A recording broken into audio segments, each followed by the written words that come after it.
Assalamualaikum warahmatullahi wabarakatuh. Saya Athena Fatunisa, 11 DPB 2, ingin mewawancarai Ibu Eni Maria. Ya.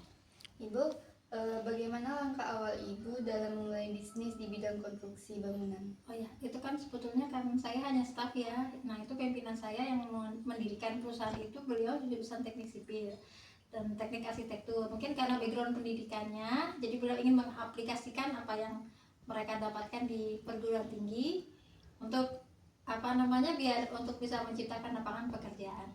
Sudah, Bu? Iya, rasanya itu mungkin alasannya. Lanjut. Yang kedua, Iya. sifat yang seharusnya yang penting dalam menjalankan bisnis ini tuh gimana, Bu? Sifat yang seharusnya, maksudnya sifatnya itu kita sebagai personal ya, kita harus disiplin ya, kita harus selain disiplin juga harus tangguh, harus kuat kan. Kita kerjanya di bidang konstruksi ya, kerjanya lembur-lembur gitu. Iya. Jadi ya mau nggak mau ya gitu, yang pertama kali yang lainnya itu harus kita punya integritas, harus jujur, karena kalau kita mau dapat pekerjaan percaya oleh instansi, oleh pemerintah, ya kunci utamanya harus jujur.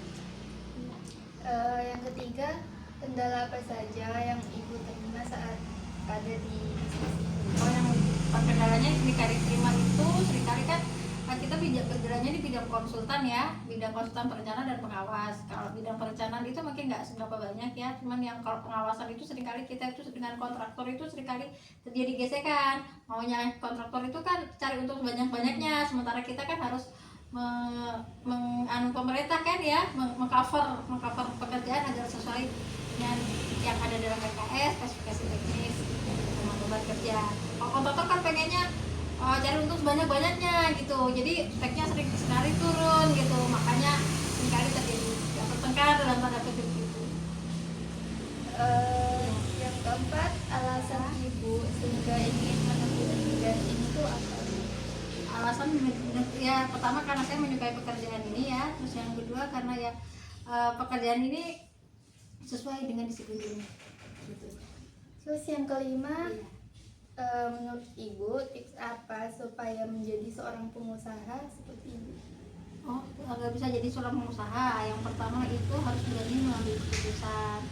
Ya kan, berani rugi gitu ya. Terus habis itu selain itu ya yang tadi pertama kali saya sampaikan itu harus jujur. Karena kalau kita mau dapat pekerjaan, kita harus bisa dipercaya sama klien dulu. Kalau klien nggak percaya, kita nggak bisa percaya. Harus punya integritas ya, kan karakter itu nomor terpenting. Kalau kita kerjanya disiplin, bertanggung jawab, insya Allah proyek akan datang dengan sendiri. Terus yang keenam, syarat yang harus dipenuhi dalam bidang ini tuh apa? Salah satu untuk mendirikan itu ya kita kan harus punya perizinan, seperti kita harus punya SBU, IUJK ya, izin usaha jasa konstruksi, sertifikat badan usaha sesuai dengan bidangnya. Kita juga harus punya tenaga ahli yang qualified gitu ya, ada teknik sipil, tenaga ahli arsitektur, terus ada drafter gitu. Dia harus punya izin dulu. Nah, untuk mendapatkan izin itu kan ada beberapa persyaratannya, salah satunya kita harus punya kemampuan personil sama peralatan yang kita pakai di lapangan gitu. Ada langkah-langkahnya. Langkah-langkah harus itu maksudnya langkah-langkah untuk mendapatkan izin ya. Untuk mendapatkan surat perizinan kita ngurusnya tuh ke badan apa sih di sini di SSNBA itu di Badan Penanaman Modal di GNI gitu. Jadi kita ngurusnya ke sana. Kalau kita juga harus jadi anggota INKINDO dulu, Ikatan Nasional Konsultan Indonesia, untuk kita bisa dapat SBU.